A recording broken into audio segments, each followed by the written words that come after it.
Deus queria que o povo de Israel soubesse de todos os detalhes, mas não para que tivessem desânimo, não para se darem à murmuração, também não para desmaiarem de medo diante das dificuldades, não, mas para saber o tamanho da bênção que Deus estava já por lhes entregar, para conhecer a dimensão da vitória que eles receberiam das mãos do Todo-Poderoso, para exercitar a fé naquele que havia pouco tempo os tirado do cativeiro na terra do Egito. E quando voltaram os 12 príncipes ao cabo de 40 dias, então eles passaram a apresentar um relato completo daquilo que viram na terra de Canaã. E passaram a dizer a Moisés, a Arão e a toda a congregação dos filhos de Israel, algo assim: nós partimos rumo à terra que nos foi prometida pelo Senhor. E chegamos lá. E lá nos deparamos com uma terra verdadeiramente abundante em todos os sentidos. E nós compreendemos aquilo que o Senhor queria dizer como terra que emana leite e mel. Porque leite e mel fluem com abundância naquela terra, como havia sido prometido pelo Senhor. A beleza e a fertilidade dessa terra eram de encher os nossos corações e também os nossos olhos com muita esperança. Quanto aos frutos da terra, vejam o cacho de uvas que trouxemos. Necessários foram 2 homens para transportar um cacho de uvas. Vejam a qualidade das romãs e dos figos. A terra é incrível. Realmente a bênção do Senhor está ali. Que bonito relato, não é, queridos? Sim, até aqui. Até aqui, o relato dos 12 príncipes de Israel era excelente. Parasse ali, estaria tudo bem. Mas não. 10 dos 12 príncipes conduzem agora o relato para outro extremo, para a contramão daquilo que havia sido relatado por início. E a partir do versículo 28, nós vemos uma mudança de cenário. O versículo 28 vai começar com a palavra porém.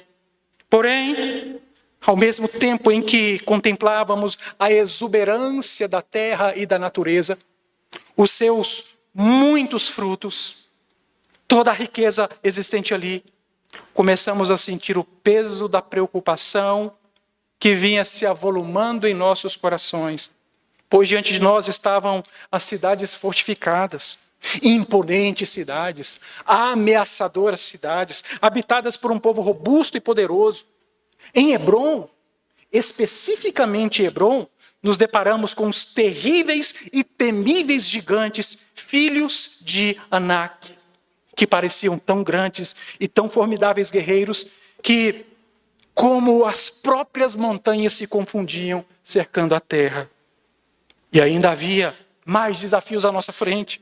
Os amalequitas, os heteus, os jebuseus e os amorreus, todos habitavam no vale, cada um com sua força e sua determinação para defender a terra. Os amalequitas eram como uma sombra na terra do Negueb. Os heteus e os jebuseus dominavam as alturas das montanhas, enquanto os amorreus estendiam suas influências ao longo das terras junto ao mar e às margens do rio Jordão. E o nosso coração desmaiou de medo diante do cenário que vimos. Moisés, Arão, povo de Israel, vocês não estão entendendo o que nós vimos. O povo que habita nessa terra é poderoso demais. O povo que habita nessa terra é um povo gigante. As cidades são grandes e são fortificadas por muralhas. Moisés, Arão, povo de Israel, se trata de uma terra de gigantes. Aimã, Sesai e Talmai, filhos de Enac, habitam ali para guardar a terra. E é contra eles que nós vamos lutar? E no versículo 33, observem o que eles dizem. Éramos aos nossos próprios olhos como gafanhotos, e assim também o éramos aos seus olhos. Como assim, gafanhotos? Como assim o povo de Israel se comparar a gafanhotos, prestes a serem esmagados por pés de gigantes? Como assim? O versículo 33 mostra a progressão do medo no relato dos príncipes. Em primeiro, apenas os descendentes de Anak eram gigantes. Em segundo, a terra passa a ser descrita como um monstro, terra que devora seus moradores. Em terceiro, todo o povo que habita na terra é de grande estatura. Agora todo mundo é gigante. Em quarto, os príncipes de Israel eram como gafanhotos aos seus próprios olhos. A gente começou a olhar um para o outro e nos vimos como insetos. E por derradeiro, os príncipes eram como gafanhotos aos olhos dos moradores de Canaã. Desmaiados no medo. O medo progrediu em seus corações, ouçam. O medo paralisa o homem, enquanto a coragem o coloca em movimento. Será que o medo não tem paralisado o nosso coração? Será que não nos tem faltado coragem? A palavra do Senhor diz que então Caleb, incomodado pela situação, pelo aquele relato medroso dos 10 espias, fez calar o povo perante Moisés e disse: Eia! Subamos e possuamos a terra, porque certamente prevaleceremos contra ela. Mas infelizmente era tarde demais. Tarde demais. O medo havia se apossado do coração do povo. O medo que havia antes paralisado os 10 príncipes de Israel, agora se espalhava por todos, que se entendiam de fato como gafanhotos, transformados estavam em gafanhotos. Não poderemos subir contra aquele povo, diz o versículo 31, porque é forte demais. É mais forte do que nós. E nós não passamos de insetos. Se alguém perguntasse para vocês, você é um homem ou é um gafanhoto? Eles diriam, nós somos gafanhotos. Gafanhotos. Não queremos lutar contra gigantes. Somos gafanhotos e queremos fugir. Cuidado, meu irmão. Cuidado, minha irmã, com o que você diz. Suas palavras não podem ser carregadas de medo, como aconteceu com as palavras daqueles príncipes. Em Provérbios 18, versículo 2 está escrito: a morte e a vida estão no poder da língua. O que bem a utiliza, come do seu fruto. E eles comeram do fruto do medo que procedia de seus lábios. Que coisa triste. Agora percebam o poder de uma influência negativa. 10 espias fizeram com que o coração do povo se derretesse de medo. A Bíblia diz que durante toda aquela noite o povo gritou, chorou, murmurou, se acovardou e desejou a morte e o retorno à escravidão. Números, capítulo 14, versículos de 1 a 4. A palavra do Senhor diz: levantou-se, pois, toda a congregação. Queridos, não era agora 10 espias covardes. Toda a congregação, e gritou em voz alta, e o povo chorou aquela noite. Todos os filhos de Israel murmuravam contra Moisés e contra Arão, e toda a congregação lhes disse: tomara tivéssemos morrido na terra do Egito, ou mesmo neste deserto. E por que nos traz o Senhor a essa terra?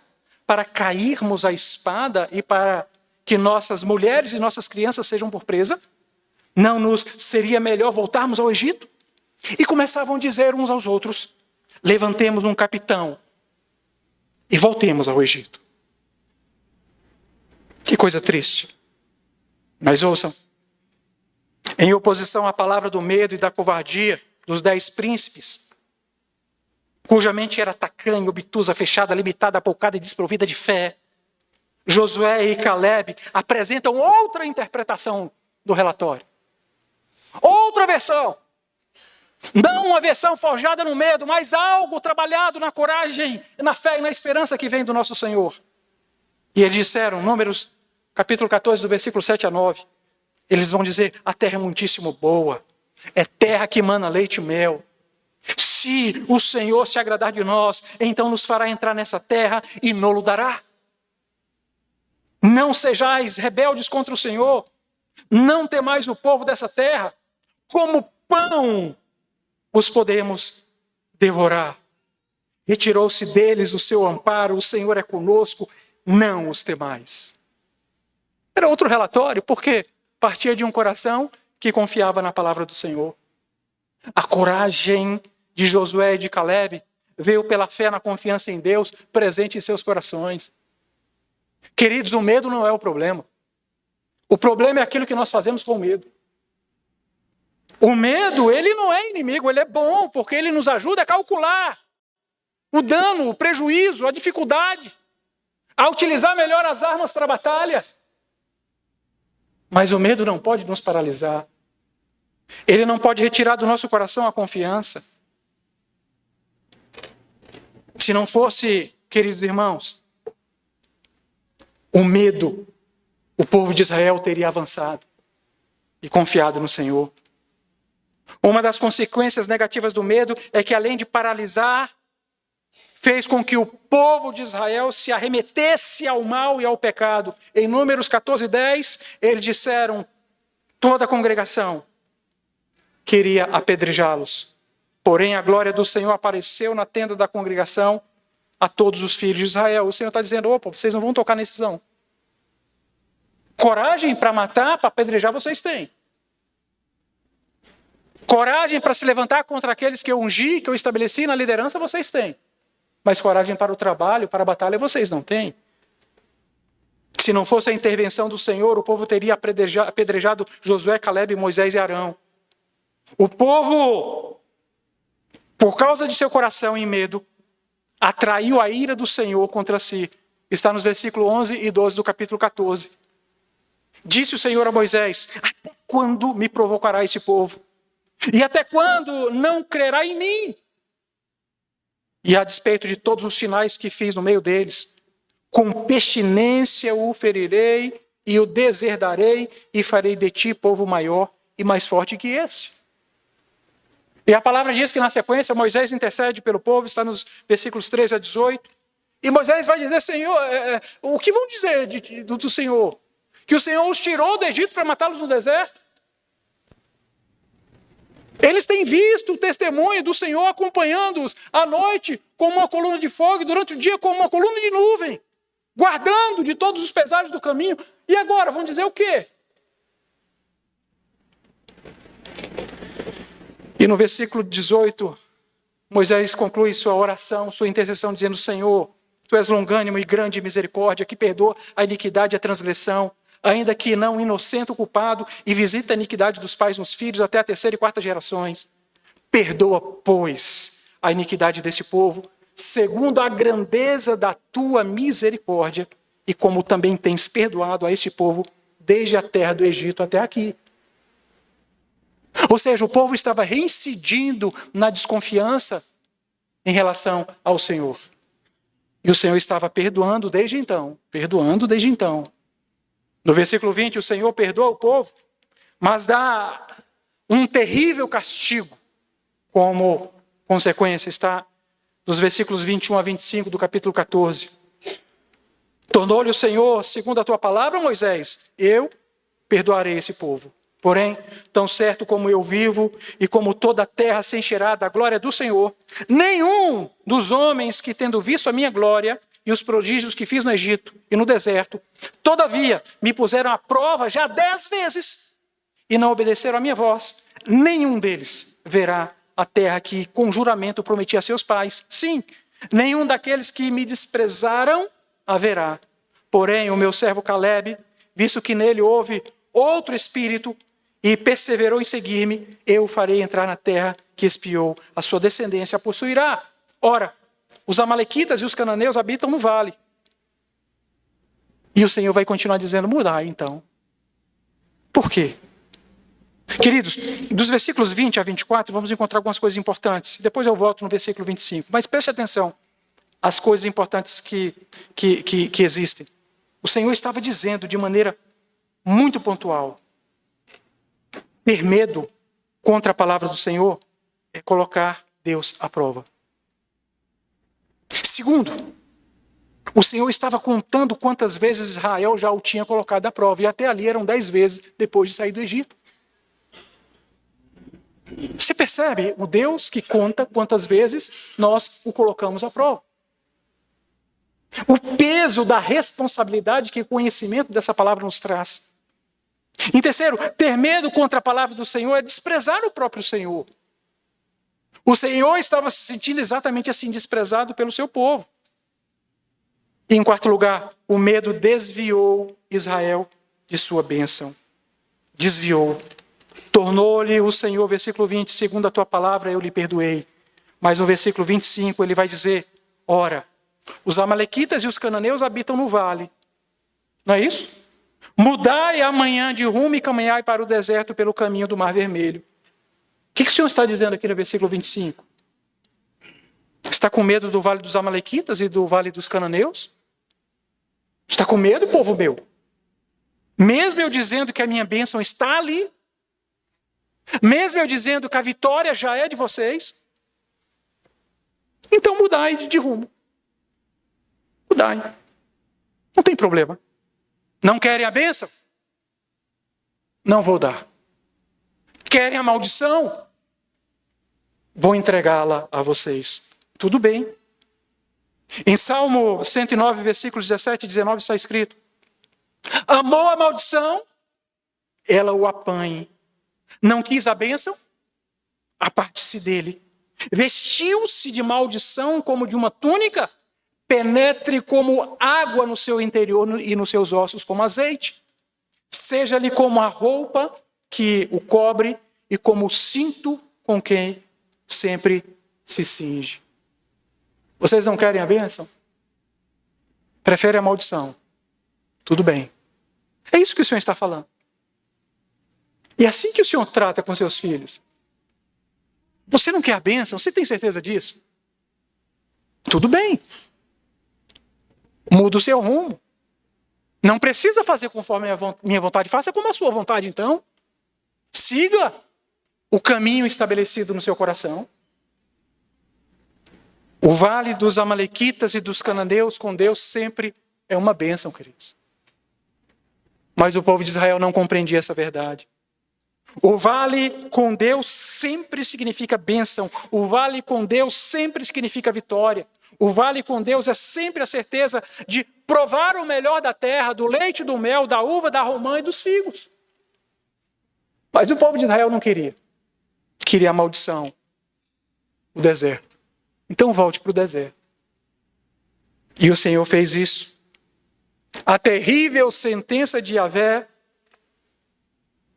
consistia no deserto cairá o vosso cadáver. Todos aqueles de 20 anos para cima, exceto Josué e Calebe, morrerão no deserto. E o pior, em 40 anos, os seus filhos é que vão possuir a terra que vocês ficaram desmaiados de medo diante dela.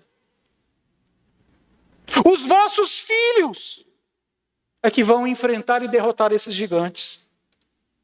Mas os vossos filhos, de que dizeis, por presa serão, tadinho dos nossos filhos, diante dos gigantes. Sim, os vossos filhos que dizem por presa serão, eles vão herdar essa terra. Farei com que eles entrem nela e eles conhecerão a terra que vocês desprezaram. Que terrível. Essa semana eu li uma frase que falou muito ao meu coração.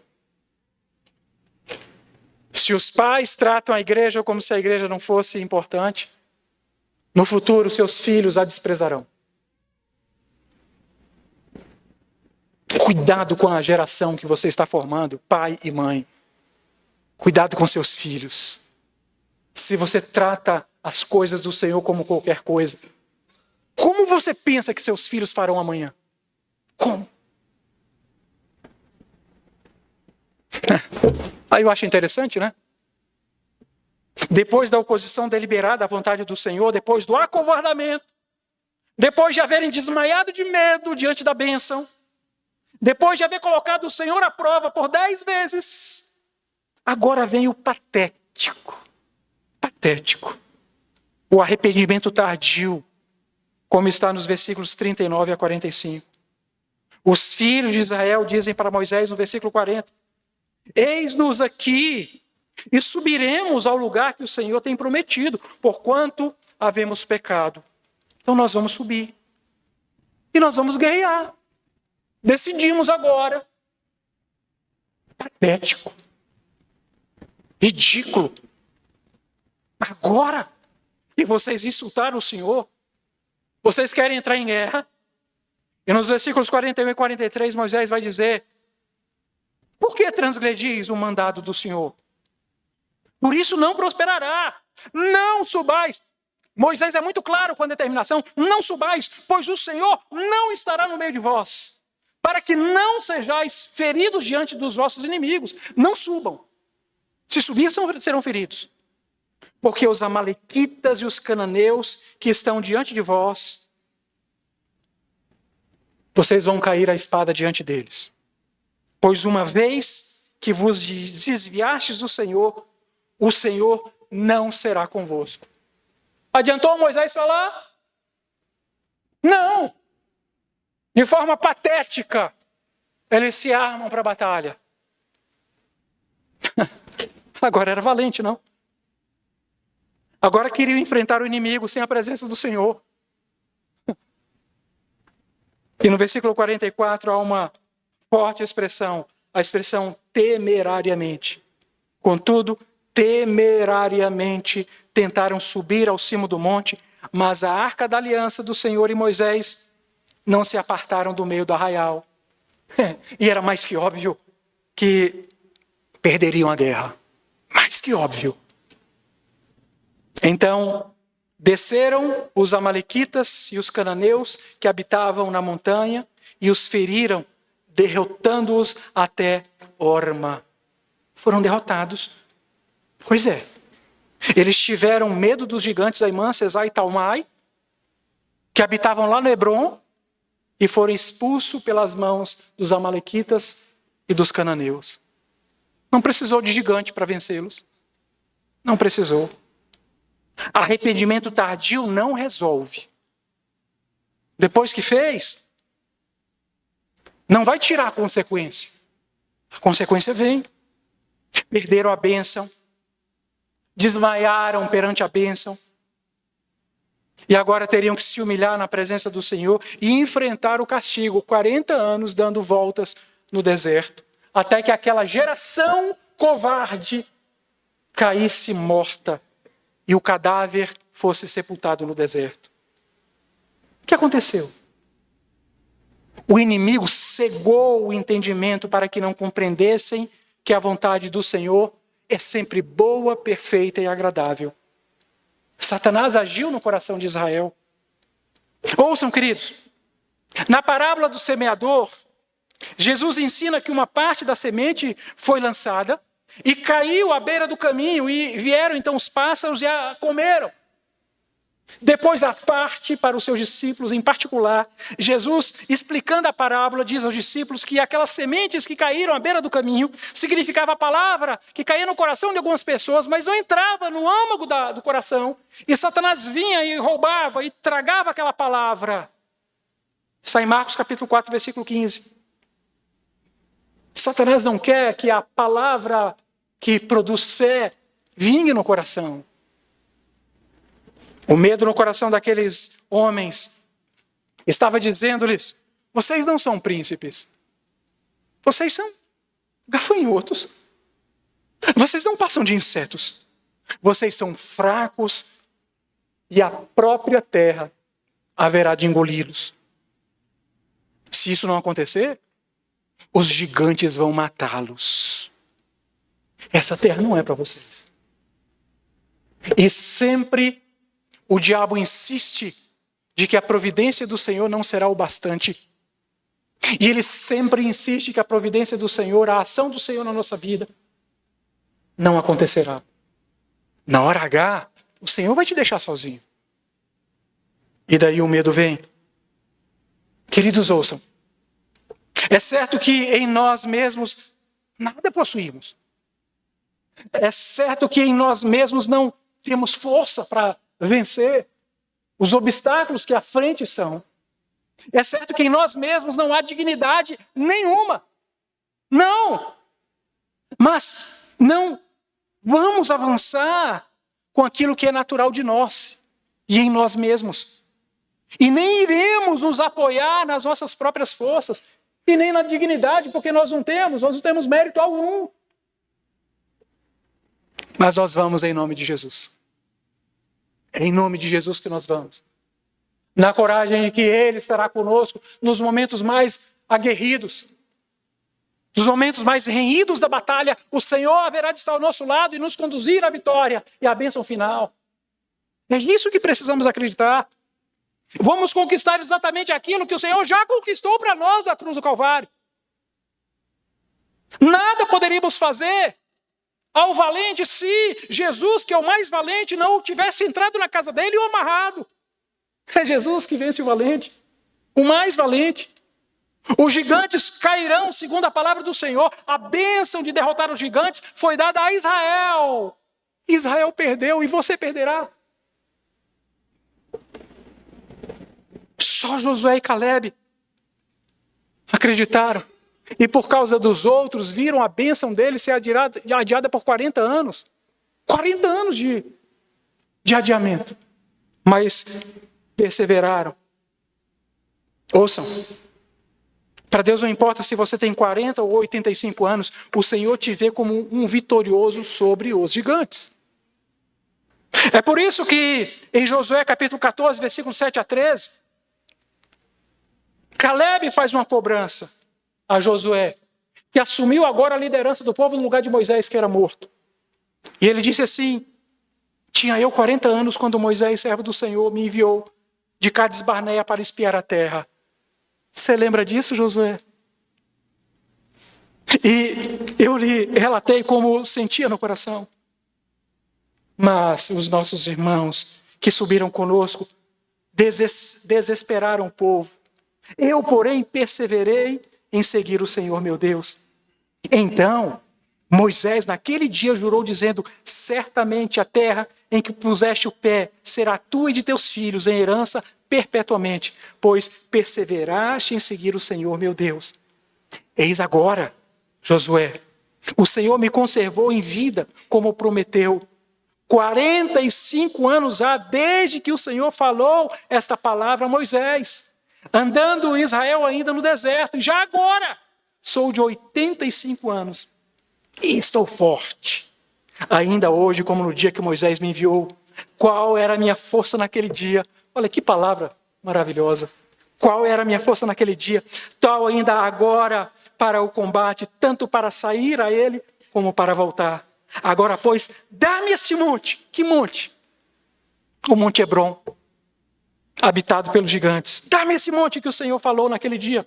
Pois naquele dia ouviste que lá estavam os Anaquins, os grandes e fortes cidades, e o Senhor, porventura, será comigo, para os desapossar como prometeu. E Josué, diante daquela palavra, o que ele podia fazer? Josué o abençoou e deu a Calebe, filho de Jefoné, Hebrom, por herança. Pode ir. Hebrom é sua. Lá vai Calebe, né? Os gigantes estavam esperando com honrarias para receber o novo proprietário da terra. Estamos partindo em retirada da nossa terra. Está tudo bem, Calebe. Foi assim?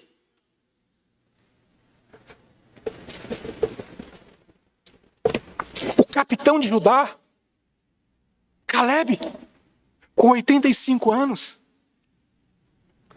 liderou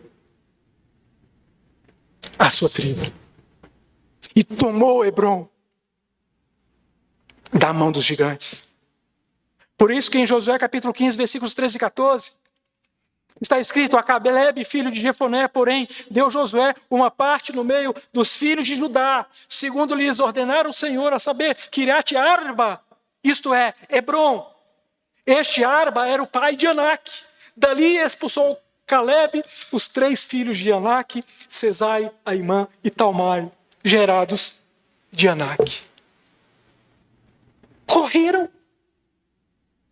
Calebe colocou gigante para correr. Sabe o que isso significa, queridos? Que o Senhor deu a vitória a um homem de 85 anos, porque não entregou o seu coração ao medo. Isso que significa. Eu quero concluir esse sermão dizendo para você, queridos, Não se engane, Satanás insuflava o medo no coração dos 10 espias, dizendo: vocês não são príncipes de Israel, vocês são insetos, vocês são perdedores, a terra vos engolirá, os gigantes vão devorá-los, essa terra não é para vocês, e isso, aquilo.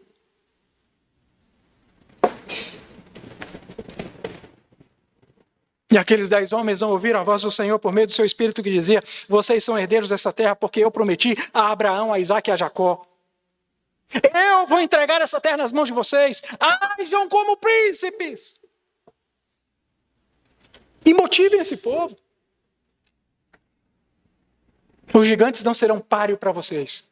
Não serão. Portanto, não os temam. Adiantou? Não. A quem ouviram? Ao medo insuflado por Satanás em seus corações. A pergunta é: e você ouvirá quem? A quem? A quem você tem ouvido? Não vai dar certo, não anda, não dá certo, não é? Não é o que o nosso coração nos fala tantas vezes? Volta para trás, deixa disso, larga disso. Não insiste mais com isso, para quê? Tanto esforço já teve, não deu em nada. Volta para trás. Não. Sabe o que o Senhor hoje nos diz ao nosso respeito? Sabe o que o Senhor hoje te diz ao teu respeito? Ele te diz: não te assustarás do terror noturno, nem da seta que voa de dia, nem da peste perniciosa que se propaga nas trevas, nem da mortandade que assola ao meio-dia. Caiam 1000 ao teu lado e 10.000 à tua direita, tu não serás atingido. Sabe o que o Senhor hoje te diz ao teu respeito? Não vos lembreis das coisas passadas, nem considerais as antigas. Eis que faço coisa nova, que está saindo à luz, porventura não o percebais. Eis que porei um caminho no deserto e rios no ermo. Não importa o que aconteceu até aqui, irmãos. O Senhor continua sendo Deus e Ele vai fazer a sua obra. O que Deus te prometeu, Ele vai cumprir. Portanto, é hora de você se colocar ao lado de Caleb e dizer: ei, subamos, possuamos a terra, porque certamente prevaleceremos contra ela. Essa é a atitude do Filho de Deus. Portanto, diga para si mesmo: eu sou um príncipe valente do Senhor Jesus. Eu sou um matador de gigantes. Eu sou um vitorioso, mais que vencedor em Cristo Jesus. Eu vou provar das uvas, das romãs, dos figos dessa terra que o Senhor já me deu. Essa terra é minha. Ninguém a toma da minha mão.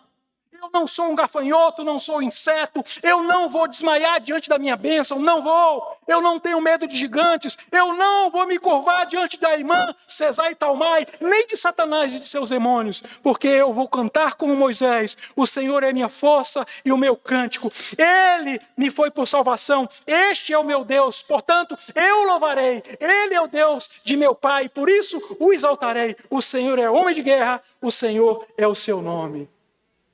Jesus é varão de guerra, querido. Ele pelejará a sua guerra por mim, por você e por nossa família. Você crê? Curve sua cabeça, vamos orar. Pai querido, aqui está a tua palavra pregada ao coração do teu povo, Senhor. Que tu possas aplicá-la de maneira apropriada. Que nós possamos aprender a confiar no Senhor, perseverar na confiança, ainda que as circunstâncias sejam adversas, ainda que haja grande dificuldade, Senhor, o nosso coração não desmaiará perante as dificuldades que haverão. O nosso coração estará de pé, o nosso coração estará no Senhor todos os momentos. E ainda que sobrevenha o medo, ele não haverá de nos paralisar. Porque a nossa confiança está no Senhor. Tu és a nossa segurança, Senhor. Tu és varão de guerra. Homem de guerra é Yahvé. Homem de guerra é Jesus. O Senhor é quem peleja as nossas batalhas. O Senhor é que vai avante na nossa guerra. O Senhor que nos dá a vitória. O Senhor que nos mune contra todas as ciladas do inimigo. O Senhor é que estará conosco sempre. Não haverá obstáculos ao agir do Senhor na nossa vida. Senhor, que a sua palavra se cumpra na nossa vida, na nossa casa, na nossa família, na nossa igreja. Porque o Senhor é Deus. E ninguém há que possa resistir. Não há dores nem rumores, nem situações, nem ocasiões, nada que possa obstruir o teu agir.